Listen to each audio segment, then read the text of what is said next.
Hello. So just on an article today in the Daily Mail with a lady called Dame Sarah Khan, who's the government's ex-counter-extremism czar, very posh word, and how she has concerns about misogyny and extremism or extremist viewpoints pushed on social media, and how that's a threat to the UK.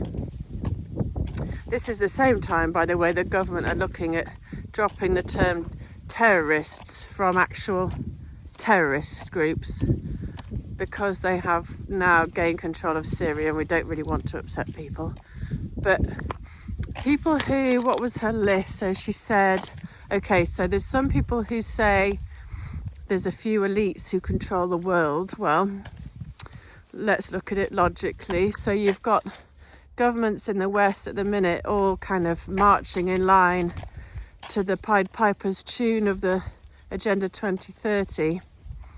Unfortunately, the UK seem to be the most dogmatic in following those. Others are starting to use their logic and rational thinking. But everyone's dancing to that tune, which is pushed by the World Economic Forum, which is headed up by the likes of Klaus Schwab.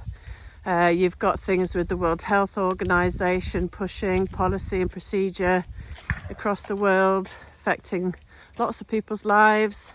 You have the likes of George Soros, who's heavily involved in kind of manipulating and bending the viewpoints and things and procedures and policies and the legal system, particularly in the US, I think probably the UK. And he's also quite heavily involved in immigration projects. You've got Bill Gates involved in food and vaccines and geoengineering. And then above them you have the likes of, say, BlackRock, who finance a lot of things. So a few people do have a massive amount of influence over how our lives are run and countries run. So is that a conspiracy? No, I don't think so. She then said, people said COVID deaths figures were manipulated. Well, again, never before in history have we used a test that wasn't designed for diagnostic purposes to test every single person going into hospital to see if they had like influenza A or B, and put that down on every single death certificate, whether they died of cancer or a car crash. So the death stats are questionable. And people who asked about the COVID vaccines, they were deemed conspiracy theorists. I think anybody who reads knows that's now been proven a fact. AstraZeneca taken off very quickly and had many issues, and there's just so much evidence now. America are talking about it a lot more. So many governments across the world are talking about it. So that was a conspiracy. That is no longer really. She talks about a large proportion of people saying that the government doesn't act in the best interests of the public. Is that an extremist view?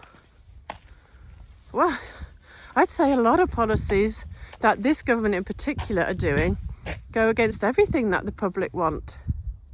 You know, they're closing down industries that are extremely important. Jobs are going by the thousands. They're like raising your taxes beyond your means, making it difficult to travel anywhere, going on about your log burners and being able to eat meat, the immigration policy, the public services all breaking, not fit for purpose.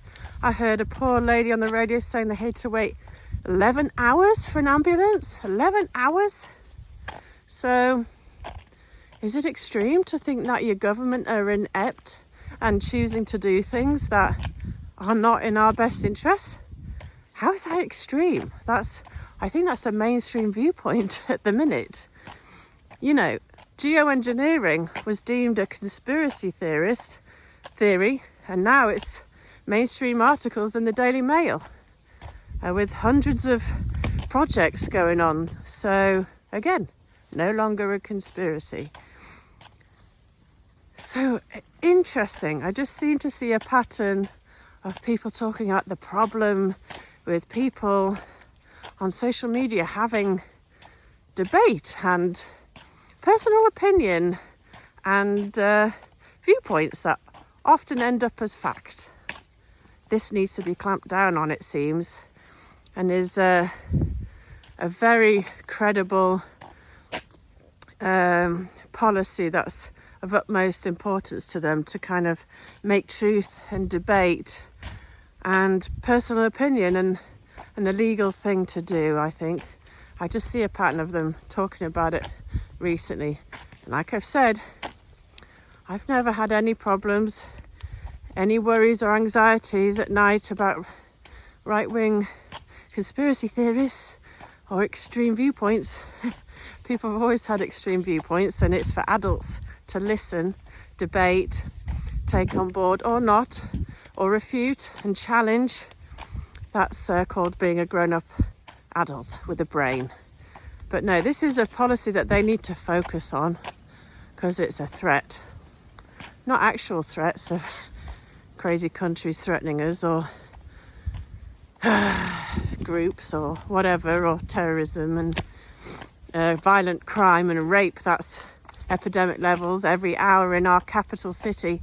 Yeah, don't focus on the things that are really, really affecting our lives. Focus on people who are interested and talking about debate that affects us all. Yeah, they're a concern. I mean, who are these people? And why do they spend so much time on things that aren't of any concern? Debate is good.